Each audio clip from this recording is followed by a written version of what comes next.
But the big story on Action News this noon is the aftermath of that deadly ambush on high school football players and the all-out search right now for whoever did this. The shooting has shaken Philadelphia to its core, with community members expressing shock, deep sorrow, and rage. Investigators say a 14-year-old boy was shot and killed while walking off the practice field at Roxborough High School around 4:30 yesterday afternoon. 4 others were injured when the gunfire erupted on Pechin Street just as a junior varsity football scrimmage ended between 3 schools. Social workers and counselors are on site at Roxborough High School, Northeast High School, and Boys Latin Charter School today.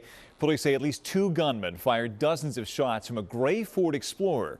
The injured victims all play football for Roxborough High School.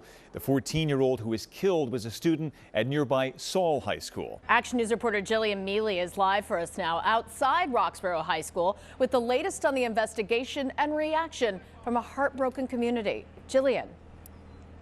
And we're along Pechin Street right now where this all unfolded yesterday, and we do have activity out here. Crime scene investigators are out here, and they actually just called in help from the fire department. And you're taking a live look right now at the back of Roxborough High School, where their efforts at this point seem to be focused on one of those windows right there. And just in the last hour, I counted crime scene unit investigators placed about 8 markers along the wall on the back of the school. So this investigation is far from over, and this community and communities beyond are angry. Police cars sat out front of Roxborough High School this morning while crime scene investigators were out back again, one day after 5 teens were shot behind the school.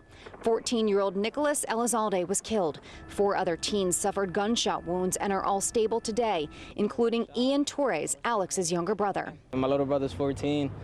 And just hearing them get shot is the worst feeling in the world. It was 4:40 yesterday afternoon. A football scrimmage between Roxborough High, Northeast, and Boys Latin had just ended.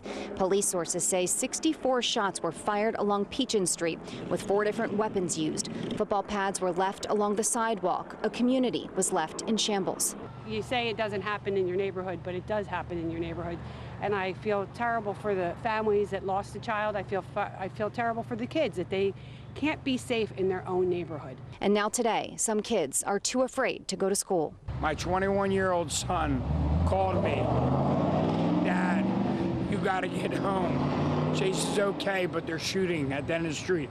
I have a 9th grade student that's sitting home today because he's afraid to come to school.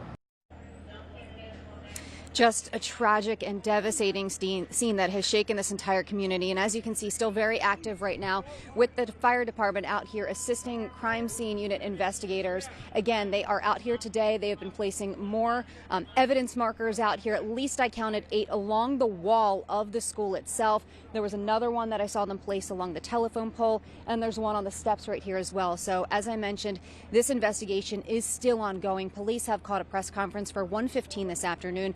We do know they are actively looking for that gray Ford Explorer. We will have more coming up this afternoon. Reporting live in Roxborough, I'm Jillian Mealy, Channel 6 Action News. Sarah.